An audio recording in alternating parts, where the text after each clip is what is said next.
Hello bull trackers दोस्तों, कल रात से एक बार फिर हमें ग्लोबल मार्केट्स में भारी गिरावट देखने को मिल रही है और आज एशियन मार्केट्स भी क्रैश हुए, लेकिन हमारे मार्केट्स ग्रीन में रहे और अच्छी रिकवरी भी देखने को मिली। ऐसा क्या हुआ कि ग्लोबल मार्केट्स में हमें भारी गिरावट देखने को मिल रही है, इंडियन मार्केट में रिकवरी देखने को मिल रही है, और क्या इंडियन मार्केट्स भी आने वाले दिनों में गिरेंगे, इसके बारे में बात करने वाले हैं। और साथ में एक बहुत ही इंपॉर्टेंट इन्फॉर्मेशन मैं आपके साथ शेयर करने वाला हूं कि FIIs कब बाइंग करेंगे, वो किस पर्टिकुलर लेवल के आने के बाद ही बायर बनेंगे और क्यों बनेंगे, उसका डेटा भी मैं आपके साथ शेयर करूंगा।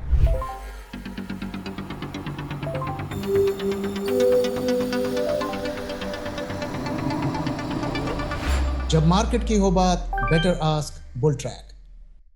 तो आइए पहले समझते हैं कि ग्लोबल मार्केट्स में क्या हुआ। तो अगर आप देखें तो कल से S&P 500 डाउन रहा, डाउ फ्लैट रहा, नैस्डैक डाउन रहा, और ये जो सेमीकंडक्टर का ETF है SOX, ये 6% तक गिर गया।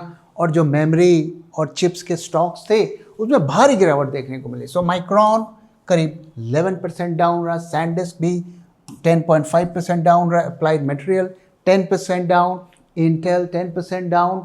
और जब सवेरे एशियन मार्केट्स खुले तो उसका रिफ्लेक्शन हमें देखने को मिला और कॉस्पी में सीधा 7.5% से ज़्यादा का फॉल देखने को मिला, क्योंकि वहाँ पर चिप्स की दो बड़ी हेवी वेट वाली कंपनीज हैं, तो उसका इम्पैक्ट देखने को मिला। और वो दोनों कंपनीज कोरियन कंपनीज कौन सी हैं? Samsung 9% down, SK Hynix 14.5% down. और इन दोनों कंपनी ने ही पूरे तरीके से कोरिया के एक्सचेंज को गिरा दिया। और जो निक्केई है, जापान का इंडेक्स है, वहाँ पर भी वही चीज़ हमें देखने को मिली, क्योंकि वहाँ पर भी चिप्स के काफ़ी सारे स्टॉक्स हेवी वेट हैं। निक्केई भी 2.5% डाउन रहा, लेकिन हैंगसेंग में ग्रीन देखने को मिला। क्यों? क्योंकि वहाँ पर थैंकफुली चिप्स की कंपनीज उतनी ज़्यादा वेट होल्ड नहीं करती हैं और कम भी हैं। और वही चीज़ हमें इंडियन मार्केट में भी देखने को मिली, क्योंकि यहाँ पर चिप्स की कंपनी नहीं है, वो इम्पैक्ट देखने को नहीं मिला। तो ऐसा क्यों हुआ? जिस चिप्स कंपनी के बारे में हम हाई ग्रोथ कह रहे थे और वहाँ पर कह रहे थे कि उनके ऑर्डर बुक्स 2 साल तक बुक्ड हैं और वहाँ पर हाई ग्रोथ एनवायरनमेंट है, वहाँ पर ही क्यों करेक्शन हुआ? तो उसका जो ट्रिगर था वो ये था कि मेटा ने कहा है they have plan to rent out surplus AI computing capacity as a cloud service. तो जो उनकी कंप्यूटिंग की जो कैपेसिटी थी, जो अनयूज थी, उसे वो आगे बेचेंगे। तो इसकी वजह से मार्केट को नर्वसनेस हो गई। नर्वसनेस क्यों हो गई? क्योंकि ये एक इंडिकेशन है कि कहीं ऐसा तो नहीं कि आपने ज़रूरत से ज़्यादा कैपेसिटी बना के रख ली है। इसका मतलब अगर आपने ज़रूरत से ज़्यादा कैपेसिटी बना ली है तो चिप्स कम बिकेंगे, मेमोरी कम बिकेगी। मार्केट इसको ऐसे रीड कर रहा है और इसी की वजह से ये नर्वसनेस हमें देखने को मिल रही है। हमने ऑलरेडी आपके साथ शेयर किया कि SK हाइनिक्स और जो माइक्रॉन और सैमसंग, जो चिप्स की कंपनी है, इनके ऊपर US में एक लॉ सूट भी फाइल किया गया है कि आर्टिफिशियली इसको इन्फ्लेट कर रहे हैं। तो एक पूरा का पूरा जो AI को लेकर एक फियर मार्केट में बनता हुआ दिख रहा है और उसी का रिएक्शन हमें देखने को मिल रहा है। और साथ में एप्पल ने कहा है कि we are evaluating memory chips from Chinese supplier. तो ये भी जो चिप्स की कंपनीज हैं उनको नर्वस कर रहा है और उसी का रिएक्शन हमें देखने को मिला है। क्या चिप्स का बिजनेस खत्म होने वाला है? ऐसा नहीं है, ऐसा अभी तक इसका एविडेंस नहीं है। मेटा ने ऐसा क्यों किया, ये देखने वाली बात है। क्या ये टेम्पररी है? क्या ये उनका एक नया बिजनेस लाइन है? अभी इसके डिटेल्स नहीं आए हैं, लेकिन आज के दौर तक हम ये नहीं कह सकते कि AI स्टोरी इज ओवर। लेकिन दोस्तों ध्यान रहे कि जितनी भी चिप्स की कंपनी है, you name it, any chip company, वो सारी एक्सट्रीमली ओवर वैल्यू टेरिटरी में चल रही है। ऐसे में क्या होता है कि जब भी एक छोटी सी भी नेगेटिव न्यूज़ आती है तो 8, 10, 15% की गिरावट हमें देखने को मिलती है। ध्यान रहे कि पिछले 2-3 सालों में ये स्टॉक्स 10x 15x ऊपर गए हैं। तो ऐसे में 8-10% गिरना कोई बड़ी बात नहीं है। हमें अभी इंतजार करना चाहिए कि AI के फ्रंट पर और क्या खबरें आ रही हैं। फिलहाल के लिए ये एक न्यूज़ का रिएक्शन है और मुझे लगता है कि ये रिएक्शन इंटरेस्ट रेट के डर का ज़्यादा है, क्योंकि अगर इंटरेस्ट रेट बढ़ेगा तो वो केपेक्स, वो एक्सपेंशन उस रेट से नहीं हो पाएगा।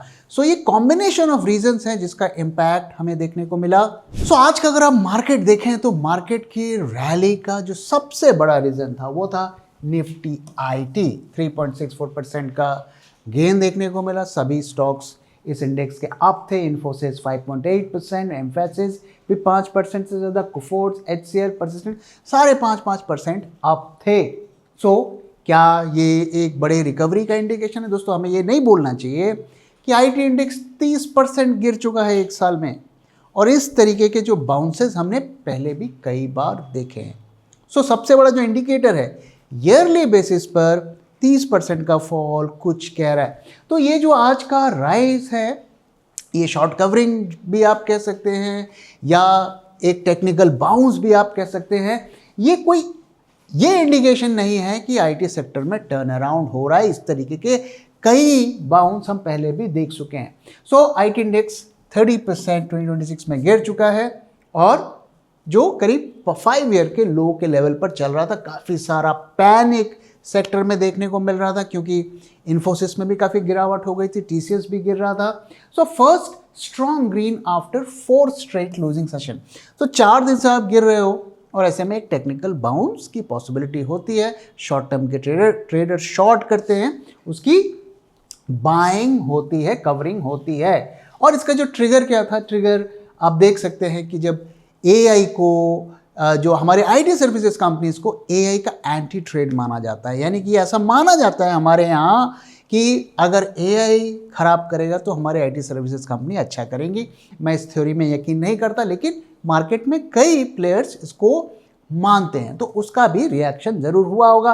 साथ में जो नंदन नीलेकनी है इन्फोसिस के, जो एक्स सीईओ रह चुके हैं, वो कह रहे हैं कि AI will amplify IT services, $400 billion AI first opportunity by 2030।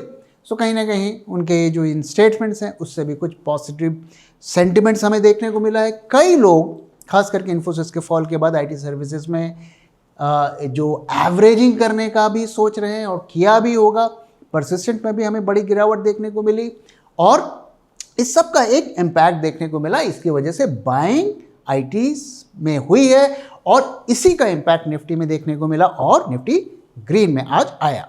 अब दोस्तों जैसा कि हम आपके साथ शेयर कर रहे हैं कि थर्सडे यूएस टाइम में वहाँ का पेरोल का डेटा आएगा, और इसको पूरा मार्केट वॉच कर रहा है। और कहीं ना कहीं एआई इंडस्ट्री भी इसकी वजह से थोड़ी नर्वस है कि कहीं वहाँ पर ऐसे क्लूज ना आ जाएं जिससे इंटरेस्ट रेट्स बढ़ने के साइंस देखें। तो आइए इसके बारे में थोड़ा और जानते हैं। तो ये डेटा आज रिलीज होगा जब हमारी रात होगी, जब यूएस में थर्सडे होगा।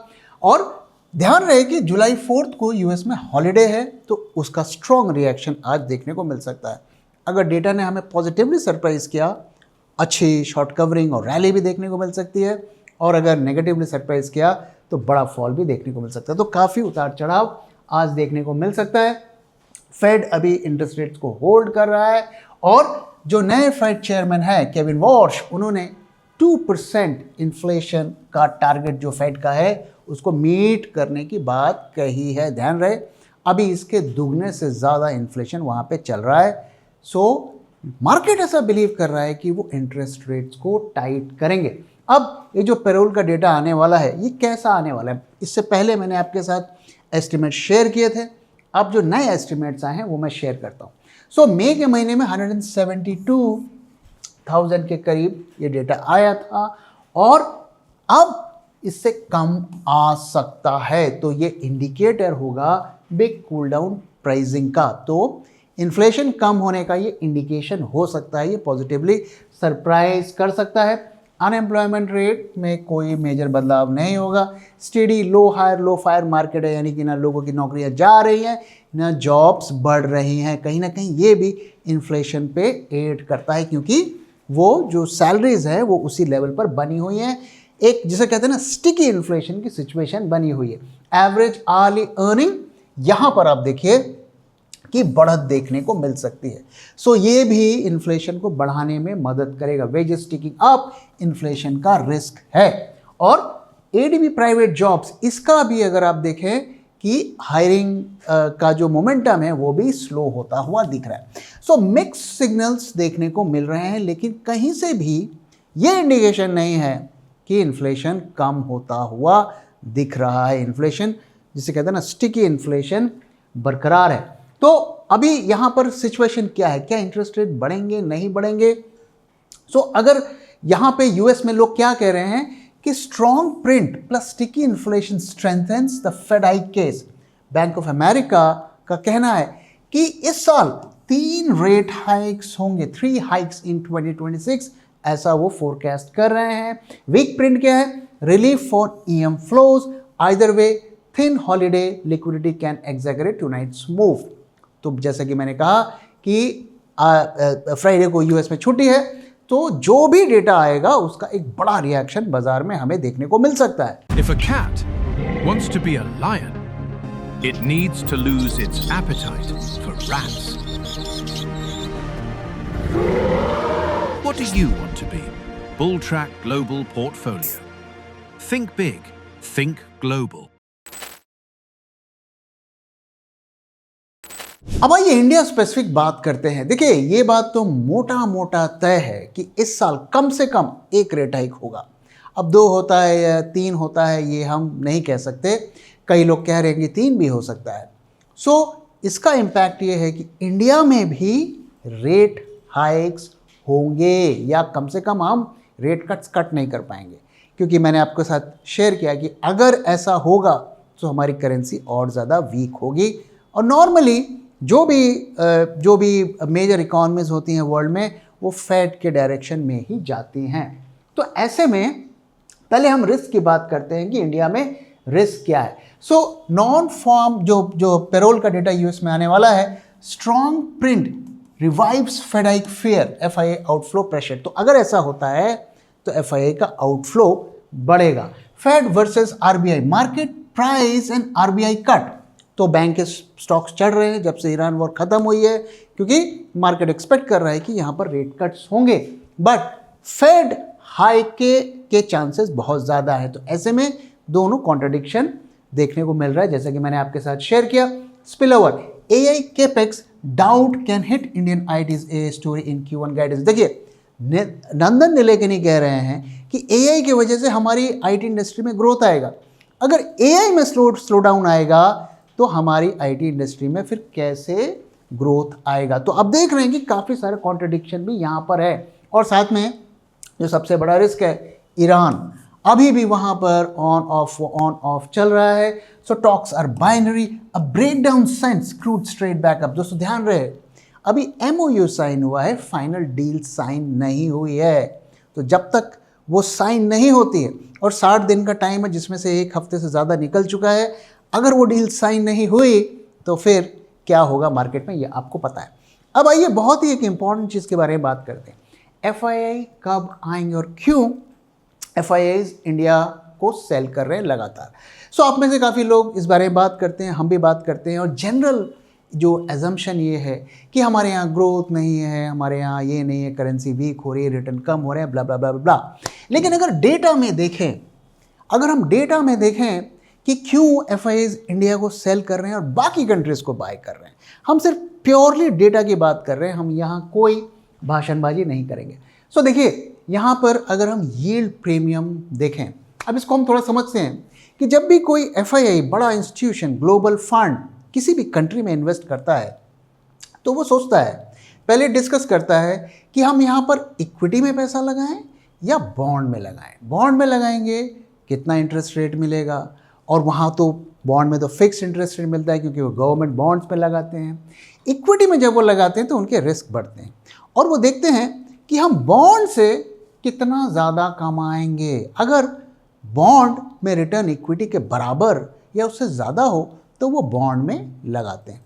तो एक दोनों में कंपैरिजन होता है रिस्क वगैरह, और इसके लिए वो बॉन्ड यील्ड्स को यूज़ करते हैं, और जो मार्केट की वैल्यूएशन है, निफ्टी की वैल्यूएशन है, उसको यूज़ करते हैं। सो उसके बेसिस पर वो प्रीमियम निकालते हैं कि इक्विटी में इन्वेस्ट करने का क्या प्रीमियम है। तो यहाँ पे दोस्तों हमने ये कैलकुलेट किया आपके लिए, और कंट्री वाइज हमने कैलकुलेट किया, जो मेजर इकोनॉमीज हैं उनमें कैलकुलेट किया। यहाँ आप देख सकते हैं कि यहाँ पर हमें क्या दिख रहा है। इंडिया में इक्विटी जो प्रीमियम है वो नेगेटिव में है, यानी कि उनको कोई इंसेंटिव नहीं है इक्विटी में इन्वेस्ट करने का। और ध्यान रहे कि ये तो बॉन्ड वर्सेस इक्विटी की हम बात कर रहे हैं, लेकिन इन जनरल यहाँ पे ग्रोथ भी नहीं है, क्योंकि कंपनी के ग्रोथ सैचुरेटेड होते हुए दिख रहे हैं, बड़ी ग्रोथ स्टोरीज भी नहीं है, और साथ में करेंसी का नुकसान भी हो रहा है। तो जब आप रिटर्न ले जाते हैं अपने देश में तो वो रिटर्न आपके और घट जाते हैं। सो अगर हम प्योरली प्रीमियम के पर्सपेक्टिव से बात करें तो इक्विटी में उनको प्रीमियम नहीं है। वहीं अगर हम दूसरे कंट्रीज को देखें तो यूएस में मोटा मोटा अब वो फ्लैटिस जा रहा है। जब भी ये जीरो से नीचे चला जाता है सो इक्विटी में इन्वेस्ट करने का जो इंसेंटिव है वो खत्म हो जाता है। अगर आप देखिए जापान, ये अभी भी इक्विटी मार्केट अट्रैक्टिव है एफआईएस के लिए और इसीलिए वहाँ पे पैसा जा रहा है। कोरिया 8.16, ये काफ़ी सारा वहाँ पर अगर आप देखें सो अभी भी पैसा जा रहा है। हालांकि ये जो प्रीमियम हमें देखने को मिल रहा है ये हैंडफुल ऑफ कंपनीज, 2-3 कंपनी की वजह से देखने को मिल रहा है। ताइवान, यहाँ पर भी हमें प्रीमियम देखने को मिल रहा है और साथ में चाइना, यहाँ पर भी हमें प्रीमियम देखने को मिल रहा है। अब इस बारे में बात करते हैं कि ये पॉजिटिव कब होगा, कब उनको इक्विटी वैल्यूएशंस अट्रैक्टिव लगेंगे। तो इसके दो रीज़न हो सकते हैं। पहला कि आइदर पीई 14 के लेवल पर आए तो इक्विटी सस्ता हो जाएगा तो एफआईए आएंगे, और हमने इसको कैलकुलेट किया कि जब ये पीई 14 हो जाएगा तो ये 0 से ऊपर हो जाएगा, यानी कि इक्विटी एफआईएस के लिए अट्रैक्टिव हो जाएंगे। अब 14 पीई का मतलब आप समझते हैं निफ्टी कहाँ पे जाएगा, 17,000। यहाँ पर एफआईआई की बाइंग एमर्ज करेगी। मैं जानता हूँ कि आप लोग में से कोई भी नहीं मानेगा कि निफ्टी वहाँ जाएगा, ना मैं प्रेडिक्ट कर रहा हूँ कि वहाँ जाएगा।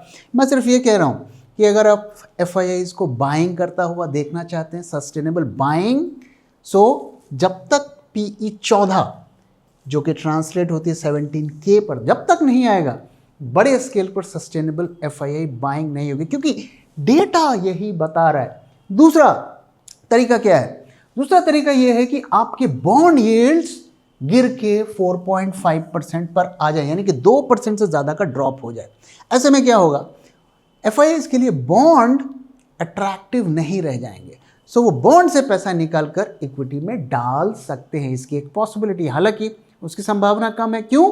क्योंकि इक्विटी, इंडियन इक्विटी में ग्रोथ नहीं है। सो हम मेजर यही अज्यूम कर सकते हैं कि जब पीई में बड़ा करेक्शन होगा तभी एफआईआईज बड़े स्केल पर आएंगे। अभी वो सारा पैसा यहाँ से निकल कर इन कंट्रीज पे जा रहा है और आगे भी जाएगा जब तक ये सिचुएशन यहाँ से नॉर्मलाइज नहीं होती है, और एफआईआईज की सेलिंग तब तक चलती रहेगी जब तक ये ज़ीरो नहीं होता है। आप देख सकते हैं कि यूएस भी मोटा मोटा अब मैच्योर होता हुआ दिख रहा है, इसीलिए वहाँ पर भी अब लोग करेक्शन की बात कर रहे हैं, बबल की बात कर रहे हैं, क्योंकि ऑलमोस्ट ये ज़ीरो के लेवल पर आ गया। जिस दिन ये नेगेटिव पे आ जाएगा वहाँ पर भी सेल ऑफ हो सकता है। लेकिन ये जो एशियन मार्केट्स हैं ये अभी भी खड़े हुए हैं, टिके हुए हैं, यहाँ पर अभी भी फ्लोज जाएंगे। अब भाई दोस्तों आज के मार्केट्स की तरफ चलते हैं और देखते हैं कि यहाँ से हमें क्या क्लूज मिल रहे हैं। सो आज एक बार फिर हम 24,000 के ऊपर हैं। दोस्तों मैं लगातार आपके साथ शेयर कर रहा हूँ कि इस वक्त मार्केट में क्लियर ट्रेंड नहीं है, कोई भी लेवल सस्टेन नहीं हो रहा है और एक छोटे रेंज के बीच में मार्केट ऊपर नीचे चल रहे हैं। बेसिकली ट्रिगर्स का वेट कर रहे हैं कि कोई पॉजिटिव या नेगेटिव ट्रिगर्स आए, और वही आज एक बार फिर हमें होता हुआ देखने को मिला। 2 दिन मार्केट्स डाउन रहे, फिर 2 दिन मार्केट्स अप रहे, और आज निफ्टी 24,175 पर क्लोजिंग दी। वॉलेटिलिटी की पिक्चर में इंप्रूवमेंट देखने को मिला है, क्योंकि आज सारे दिन मार्केट्स ग्रीन में रहे। विक्स में भी फॉल देखने को मिला है। काफ़ी हद तक फियर सिस्टम से ख़त्म होता हुआ दिख रहा है। अगर पुट कॉल रेशियो की बात करें तो यहाँ पे राइज देखने को मिला है, लेकिन दोस्तों वही पैटर्न एक बार फिर हमें देखने को मिल रहा है। मार्केट्स आर अप, लेकिन आप देखिए आज फिर ओआई ऐड नहीं हुआ। कल तो चलिए हम मान सकते हैं कि 2 दिन के फॉल के बाद एक राइज था, सो ज़्यादा कॉन्ट्रैक्ट्स ऐड नहीं हुए, लेकिन आज एक फॉलो बाइंग होनी चाहिए थी जो कि नहीं हुई। पोजीशंस कटी हैं, यानी कि शॉर्ट्स कटे हैं, लॉन्ग ऐड नहीं हुए हैं, और वही चीज़ आपको प्रीमियम में भी देखने को मिल रहा है। अभी भी प्रीमियम राइज नहीं हुआ है, यानी कि इसको आप टेक्निकल बाउंस, शॉर्ट कवरिंग या लो वॉल्यूम या हैंडफुल ऑफ स्टॉक से जो मार्केट को मैनेज करने की का प्रोसेस होता है उसे कह सकते हैं। और अगर टर्नओवर भी एनएसई का देखें तो एवरेज मैं कहूँगा बहुत ज़्यादा भी नहीं था। एडवांस डिक्लाइन रेशियो काफ़ी अच्छा है, ये बुरा नहीं मैं कहूँगा, लेकिन आप देखिए कल के दिन भी एफआईआईज ने अपनी शॉर्ट्स को बढ़ाया है। तो एक्सपायरी खत्म होने के बाद नई सीरीज शुरू हो गई, इसके बावजूद भी उनके शॉर्ट्स कट नहीं हो रहे हैं। तो ये क्या बता रहा है? ये बता रहा है कि आज बेशक ऑप्शंस मार्केट में थोड़ी बुलिशनेस हमें देखने को मिल रही है, लेकिन जो फ्यूचर्स मार्केट है वहाँ पर भी अभी भी रिस्क बना हुआ है और बेरिश पोजीशंस ऐड हो रही हैं। अब ये चार्ट्स की तरफ चलते हैं और देखते हैं कि यहाँ से हमें क्या क्लूज मिल रहे हैं। तो दोस्तों जो चीज़ मैं लगातार आपके साथ शेयर कर रहा हूँ कि मार्केट एक रेंज में बंधे हुए हैं। और आप देखिए अगर पिछले 14-15 ट्रेडिंग सेशंस में आपने किसी भी डायरेक्शन पे पोजीशन बनाई होगी और आपने 2-3 दिनों से ज़्यादा होल्ड किया होगा तो आपके स्टॉप लॉस कटे होंगे।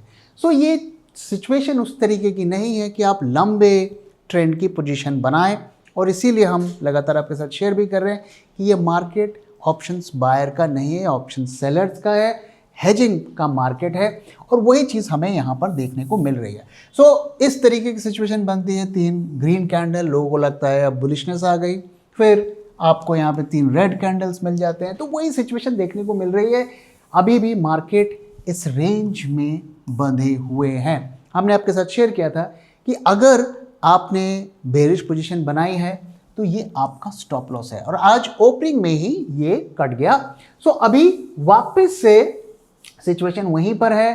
अब अगर हमें दोबारा से शॉर्ट बनानी है तो हमें इस लेवल का इंतजार करना है। लेकिन दोस्तों जैसा मैं लगातार शेयर कर रहा हूँ कि ये ट्रेंड क्लियर ट्रेंड नहीं है, मार्केट यहाँ पर कंसोलिडेट कर रहा है और अपना लेवल खोजने की कोशिश कर रहा है, ट्रिगर्स का वेट कर रहा है। इसलिए ऐसे सिचुएशन में पोजिशनल ट्रेड करना बहुत मुश्किल हो जाता है। कोशिश करिए इंट्राडे में या स्टॉक स्पेसिफिक पोजीशंस बनाने के लिए। फ़िलहाल के लिए अभी हमारा कोई कॉल नहीं है लॉन्ग या शॉर्ट का, और मुझे लगता है कि हमें आज रात वेट करना चाहिए यूएस से क्या क्लूज आते हैं और मार्केट उसको लेकर कैसे रिएक्ट करता है, और उसी ट्रेंड पर फिर मार्केट जाएंगे। आज का जो राइज था वो आईटी की वजह से था, तो इससे बहुत ज़्यादा हमें एक्साइटेड नहीं होना है। हमें देखना है कि और भी सेक्टर्स और ब्रॉडर मार्केट इस रैली में पार्टिसिपेट करे, और सबसे बड़ी बात एफआईआईज की बाइंग की फिगर आए। जब तक वो बाइंग नहीं करेंगे तब तक मेजर रिकवरी मार्केट में देखना बहुत मुश्किल है। सो दोस्तों इसी के साथ इस वीडियो को मैं यहाँ पे खत्म कर रहा हूँ। वीडियो कैसा लगा जरूर बताइएगा, अपना फीडबैक भी शेयर करना मत भूलिएगा। Thank you very much for watching. Thank you for your time.